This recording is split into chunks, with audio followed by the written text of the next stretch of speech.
I'm Donna Jefferson, the very proud principal, and I would like to thank the Springfield Public Schools Foundation for their support. Our teachers and students have been re-energized with the STEAM learning opportunities that we have had, and we just want to thank you. Things have changed so much around here with all the different things that we are doing, engaging the students in this inquiry-based learning. And so the energy here tonight is just like the energy we see in the classrooms when we are doing STEAM-based learning. So thank you so much for this opportunity. Hi, I'm Cameron Wood, and we are going to talk to you about coding. So what we do coding in art class, and what we do is we do different things to solve codes, and it's a learning experience. And to make it fun, they use like different animation movies and things, so like it's funner for you guys to do, and yeah. And there's like different types of games. So like there's like games like Minecraft and like all sorts of types of games, and they're really fun, and they like help you like learn a lot. When they talk about Minecraft, like there's like two games. The one game is like teaching you how to like to move, and like you also have to make these ducks move too to go like to the eggs. And then the second game, you build like houses, and then when you build a house, you complete the game. The one I like the most is the Moana one, and when we do that one, we have to figure out how to get her into the ocean safely, and we have to move like left and right, and we have to like add and stuff to figure out how many spaces she moves left or right in order to get her into the ocean. It's like math and coding mixed together, meaning in order to get to the destination you have to add a little bit of math in it. So like if I were to walk up to you, I would have to count how many steps it would take me to be to you, and then I will be where I'm at. What we're doing is the arts. We are the A in STEAM. A is for the arts. And I will let Michael tell you a little bit about what the A, the arts, means. So, like, she would, like, What do we do? arts, like, we would do, like, language arts, so, like, writing and stuff. So, here's some of the writings that we did, like, in poems. And then these are where we did rap, poems, and songs. And we would, like, introduce it to the class so you could, like, share your poems and stuff. And what I had the students do, I gave them a choice. They could choose to write a poem, a song, or a rap. And a culminating activity, what we're going to end up doing is making a 5th grade soundtrack. And so for each class, they will be performing a song, poem, or rap on their soundtrack. And what we have here is their booklets. They created a book and they put them all together. And we have raps, we have songs, and we have poems here. What we also do, we do literary arts, the cultural arts, we do performing arts, where we performed for Black History. We did a Freedom Tea. We performed that earlier this year. We also competed, I had the students, I signed them up rather, for a contest, citywide contest where they competed for the cash prize of $700, first place. And Dubois took 1st, 2nd, and 3rd place, so I was proud to say that. And we have pictures there to show. And we're excited for our guests to come out and not only read and see what the students have wrote, but I have some students performing their own songs and their own raps and their own poems as well. Okay, well, so our problem is that the mayor, he's starting a civilization on a new planet, and we have a different character. So like here's my character, his name's Hugo. Angel. My character, Sean. And so then each character, they had a problem. And so then mine was, we don't have any police in City X. How can we help people live together peacefully? Well, first we had to make our Play-Doh, all these, and all these. And then, No, first. first, was these. We had to create a design and ideas that haven't been invented, and just make a new invention and stuff. And then, so we designed our Play-Doh, and then we created it on 123 Design, which was this app and stuff. And then you have all different types of different shapes. Then we had to connect that. We had to send an email to that. And so then my mom, the teacher, Miss McLeod, the teacher, she hooked it up to like the 123D Design. She hooked it up to the 3D printer. Angel, you want to explain that? So right now, it's creating this thing. We're creating a cheese holder, a door holder cheese, but it looks like cheese. And we have yellow filament plastic, and now it's building it. Right now, it's making the base, and then it will start creating the textures and layers and stuff like that. So here's an example of what Miss McLeod, she printed. This is a sandwich, like cup holder, but it started out with the base. So and that's then what it's making right now. It did that, and so then it started on this part right here. Then you had to break it off. So right now, it has like a camera on this side to see what it's doing. This is like how long it's gonna. It's gonna say how long it takes, and this is like the percentages, yeah. how much is done. So like here's what. So it's only 1% done, and so then the elapsed time, it should take about 2 hours. Then the remaining time, no. This is how long it's gonna take. 3 hours. Like the 50 remaining minutes. time of it should take 3 hours, about And 4 hours. This is we can move it around like to make it big, small, and stuff. And that's what we. So like you gotta use like in the 123D Design, you have to build shapes, like basic shapes and stuff like that, and then it connects to there. Here's mine. Mine's called the X Locator, and so it finds fires, robberies, medical issues like around town or in the house. Mine's a pest scanner, and it scans animals if there's any problems with the animal, like broken leg or is it sick or something like that. This is to go up, down, right, left. That's to hold it down, and then it'll scan. Power button, and these are the two scanners. It scans it. Well, here's my what's this called again? I forget. Antenna. Yeah, here's my antenna. Then here's like a camera that looks around in like the house or on the streets. And then the first button right here, that is to call the police. And then the middle button right here, that's for the fire department. And then this one is for medical issues. And the bottom down here, this is like an enter button. So then right here, this is a screen that is like it senses, and so like in a house, if you're not home and there's a robbery, then the camera right here, it looks around and automatically calls the police. So it's programmed, and so you can set it up to.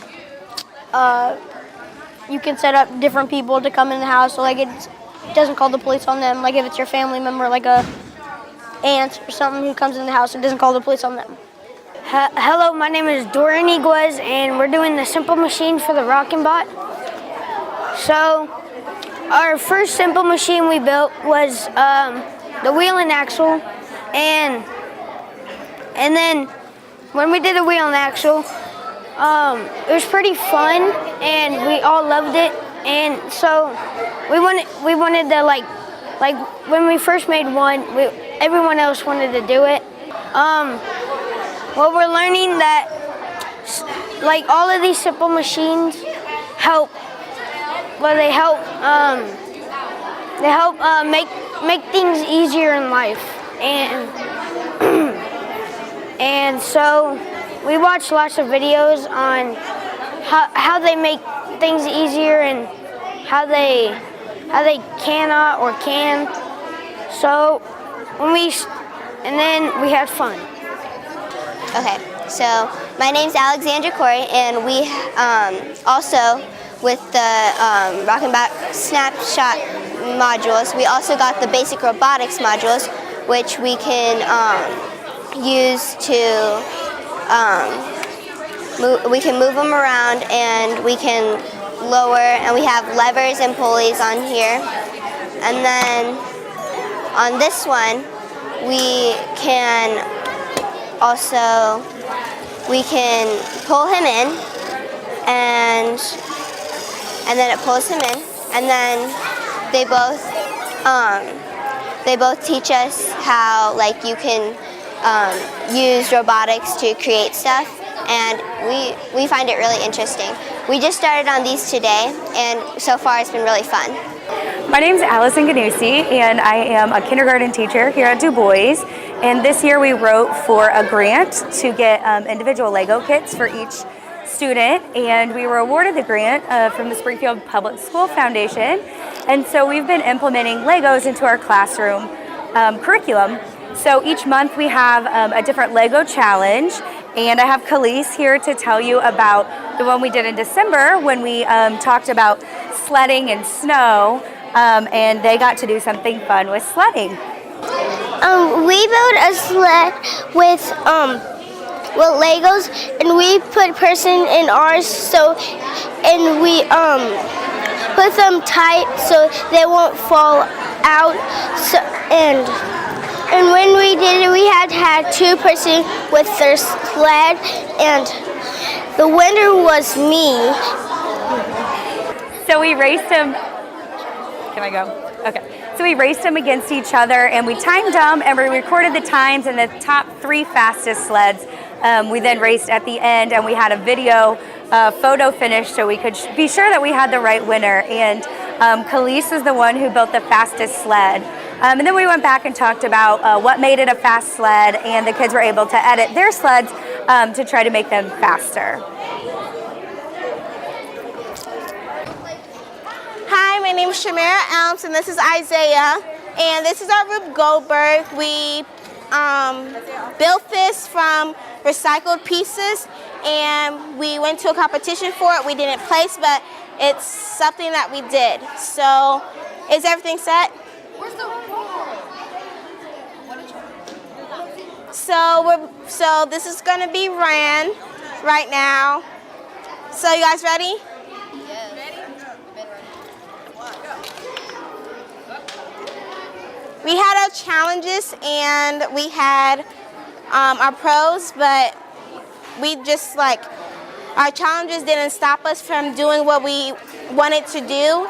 So we just kept on. When we hit challenges, we just moved on with them and try to make them better. So what you learned by the process? We learned that there are certain steps that you have to do to make it work. And we also learned some teamwork skills, and we learned that we all should work together should work together to get stuff done. Okay, there it goes.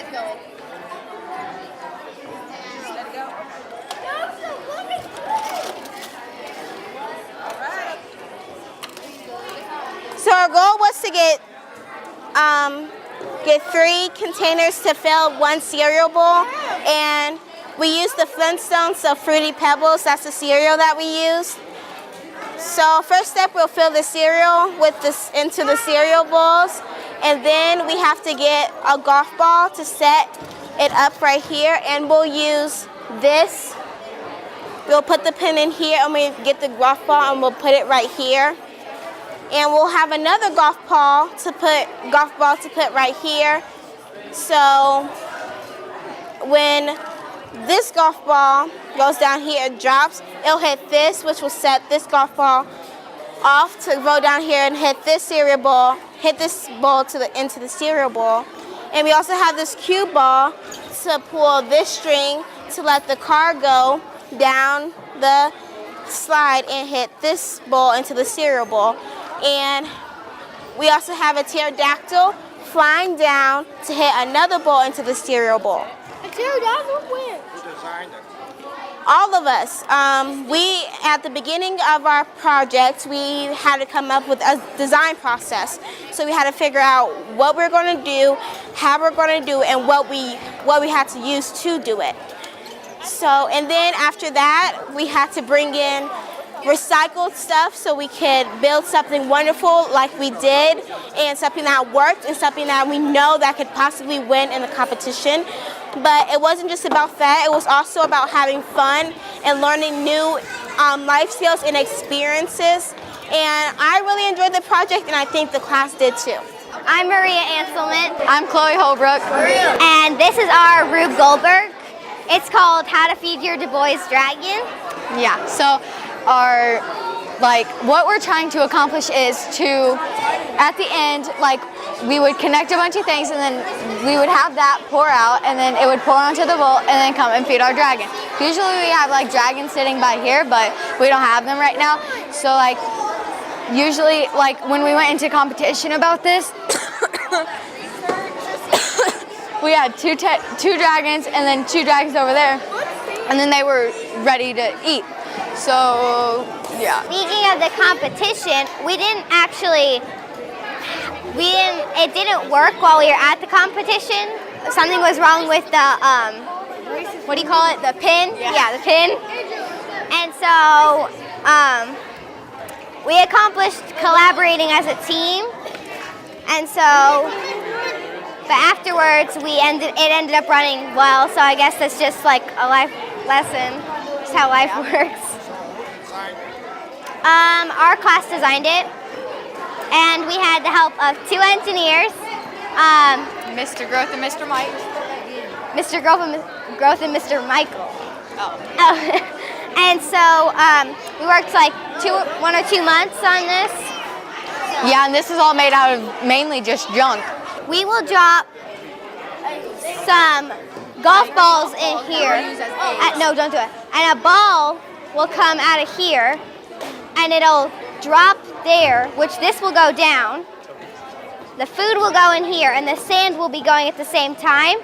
And once that thing gets heavy enough, the propeller will drop, and then that means the Velcro stuff, whatever you call it, will unleash the conveyor belt to bring the food right here.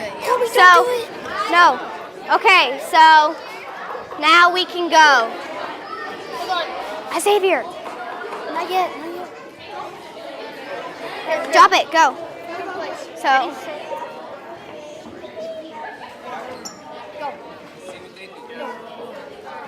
Is there anything in there? Chloe, you're supposed to let go. The sand is coming out of there. Tonight to find out what STEAM is all about. So we're excited tonight to have everybody here at Dubois Elementary for our first annual STEAM Fair. We couldn't have done any of this tonight without the generous support of the Springfield Public Schools Foundation. They were able to donate a pretty sizable amount to help us get invested in Rockenbach education, to help us get further invested in 3D printing, and really those two went together. But also for our youngest learners, we did Lego challenges and Lego builds. What this was supporting a STEAM-based education, and I think there's a little bit of misconception about what STEAM is. It's not a curriculum or a program or anything like that. It's simply a way of thinking. It's a shift in thinking, really. So we taught our kids the engineering design process, and for us that simply meant we need to look at all of our problems and first ask, what's the problem, what do we know about it, what do we need to know, and where can we find the information we need to know. And then from there, the engineering design process simply says we ask what the problem is, we brainstorm, we create a solution, we test it, and then we edit it. And all throughout that process, we're seeing engagement go through the roof for our kids, where they're communicating, collaborating, creating, critically thinking, and they're doing it with almost no instruction from the teacher. And the great part about that is it lets them share their thinking, their knowledge, and their understanding before we ever step in. Now we're seeing learning happen, engagement is through the roof, and scores are on an upward trajectory. It's exactly what we've been looking for. Couldn't have done it without the Springfield Public Schools Foundation and everybody that's been here tonight, so we thank you for your support. Hi, my name is Justice, and we're going to be telling you about the Dubois Garden Club today. Hi, my name is Stephanie Brown. We're going to be telling you about the Dubois Garden Club today. Hi, my name is Bree. We're going to be telling you about the Dubois Garden today. Hey, my name is Cameron. We're going to be talking about the Dubois Garden Club. Hi, my name is Xavier, and we're going to be talking about the Dubois Garden Club. Greenview Nursery on West Jefferson and Springfield Farmers Market on Wabash and Patterson Drywall. They donated $75 to us, and they gave us, and we bought these plants. And they donated these plants to us, and she's going to introduce the plants. The only plants that we have already are watermelons, peppers, snap, peanut, pumpkins, and tomatoes, and that's all we have right now. We also bought some of these from people who donated money, like, let's see, Greenview Nursery, who at least they donated $75 to us, and West Jefferson Springfield Farmers, who donated more money to us. And this is all based on STEAM. It said, we are excited to be changing the landscapes of education and education delivery. Dubois is excited to be bringing STEAM-based learning to the students of District 186. We are working towards fully integrating our curriculum so all that contents the subject areas are necessarily connected. The Garden Club has been one of the small parts of the vision, and it is taking a route that is generating donations from Green West Nursery on West Jefferson, Springfield Farmers on Wabash, and Patterson Drywall. STEAM stands for Science, Technology, Engineering, Arts, and Math. And our teacher, Mr. Hartman, I don't know where he's at, but our teacher, Mr. Hartman, he and all the fifth grade teachers, they came up one day, they had a meeting, and they came up with STEAM. And on certain days, we switch classes, and we do Miss Moore, when we go to her class, we do the A part, and it stands for arts. And Mr. Hartman, he does the E part. It stands for engineering. And when we go to Miss McLeod, she does technology, and we did QGIS for technology. We learned that we learned how to grow peppers, tomatoes, and like some of the tomatoes and peppers are growing right now.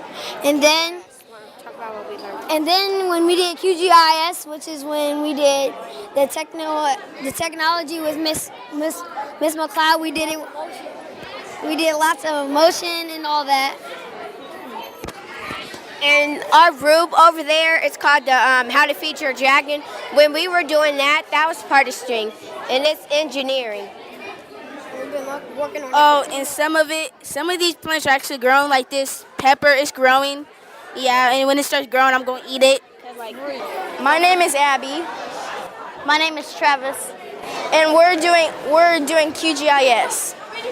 So this is how it works. We have right here a whole entire Illinois University state. Not university. The whole Illinois. State. And we want to find a place for our box turtle to stay. So we want to just put him in Sangamon County. So we got to find good places and bad places. Bad places, we try not to put him like anywhere close to the bad places. And the good places are fresh water, plants and trees, and near countries.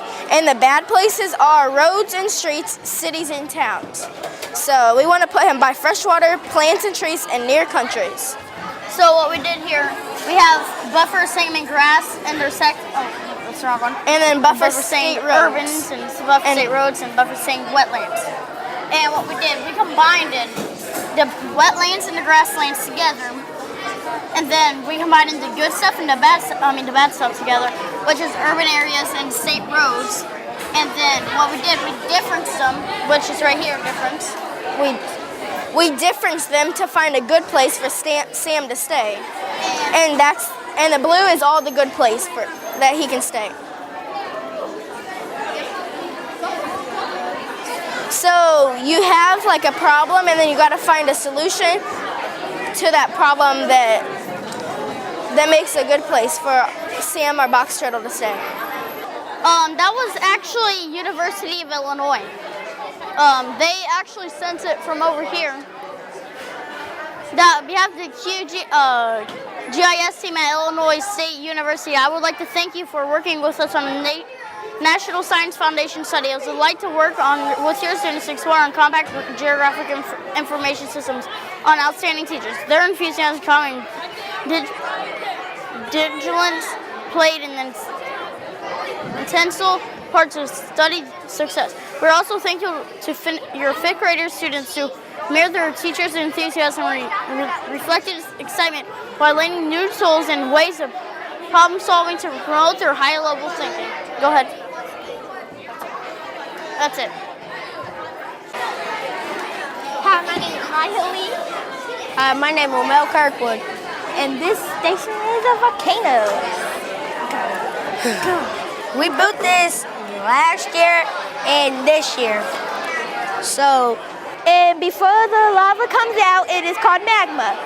And when it comes out, then we call it lava. And then when it dries up, it's ashes. the ash cloud is made when lava comes out. And it circulates through the air. And then crater is the big circle around the lava. And then we have to come over here to the materials, you know. Number 1, shoebox. Number 2, drywall. Number 3, medicine bottle. Number 4, paint. Number 5, paint brushes. Number 6, baking soda. Number 7, vinegar. Number 8, other mixtures. Number 9, buckets of water. Number 10, baby wipes. Number 11, construction paper. Number 12, paper towels. And then products. Number 1, build a volcano. Number 2, paint volcano. Number 3, test mixtures. Number 4, explode the volcanoes. Results. Read that. Vinegar and baking soda made our volcano erupt. Yeast made the mixture look thicker. Red powdered Kool-Aid worked also. Lemon juice works too. I learned my hypothesis was supported. Baking soda and vinegar combined makes the gas carbon dioxide. I also learned that yeast makes it look thicker. It makes it look thicker. Our 4th grade teacher, Miss Vectorwall. She thought of making volcanoes. She started making volcanoes because she's sciencey. So we learned that you can make it out of dry warm mud. That's what you need to put the volcano like this. You stick it onto the medicine bottle, and then you put the baking soda and vinegar and Kool-Aid and lemon juice inside the medicine bottle. Pour water in it, and then it explodes. But first, before we explode it, we have to paint it. Yeah. And then you can make all different designs like this one. And this one. And then that one. I'm Maria Anselman. And I'm Abria Moore. And drama club it started when we were in 3rd grade, and it starts for kids interested in 4th to 5th grade. And teachers just volunteer their after hours to come, and they choose a play, and then we try out, and then they pick certain people and then put on play. Yeah. Well, it was kind of hard at first because we had to go through auditions. Some people auditioned for Belle, who Belle obviously won, was Maria. And then I auditioned for Mrs. Pot, but I didn't get the part. I was upset at first, but then I got Silly Girl 3, but yeah. So we had our play 2 weeks ago? Yeah, May 6th and May 5th. And it went pretty well, and yeah. The mics were awful, so yeah. But that's like all we really did. And then tomorrow we're having our after party for like the people who are in the drama club and the people who showed up. It took a lot of hard work because some of the people still didn't know their parts, but like we worked together. We all knew our parts. We just had like a trouble a few times. I had to go on stage by myself at least once because the silly girl was late and I had to do all 3 parts. But, yeah. What it teaches? It teaches us about like Overcoming your communicating, fears. collaborating, doing stuff that we don't like. Some schools don't even get a chance to do this, and it's really fun to be able to do it because we learn things along the way, like life lessons, and not everything's a joke. we get to meet new people. So we don't normally hang out with the 4th graders, but we got to make some friends. We are the Dragons and we're on the right path. We got to fill a bowl with cereal, so let us teach you how to do that. We started collecting junk at the beginning of our mission. Mr. Groth and Mr. Michael taught us that engineers should start with the vision. Step 1 is dropping dragon eggs into the nest. If you look real close, you can see the law of gravity at its best. Since the nest has a cable attached to one end, you're about to witness it start to descend. Now, if you know Sir Isaac Newton and his 3 laws of motion, you'll see all 3 take action. It's not just a notion. As the mouth of dragon eggs comes to nest to drop, the elevator shaft rises on the cable, other side rises to the top. It's true that the nest and the elevator have a cable in between, but they wouldn't operate without the pulley, our first simple machine. When the elevator shaft gets to the top, there's another dragon egg waiting to drop. After the egg falls and lands in a vent, if you don't watch quickly, you'll miss where it went. There's a secret behind this vent tube. Yeah, it's more than just part of a roof, and since we don't want to be fouled, let's just say it's part of the dragon's bow.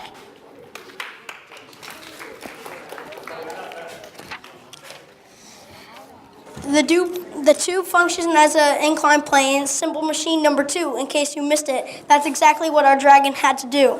As the eggs passes through it, falls into a bucket. The bucket is attached to one arm that will drop instead of chuck it. The arm serves as a lever, simple machine number 3. Since the arm drops down, it pulls 2 strings. One releases dragon ash and the other pours the dragon feed. This is no ordinary feed because it wouldn't be right. This nutritionally balanced cereal for dragons, we call it Dragon's Delight.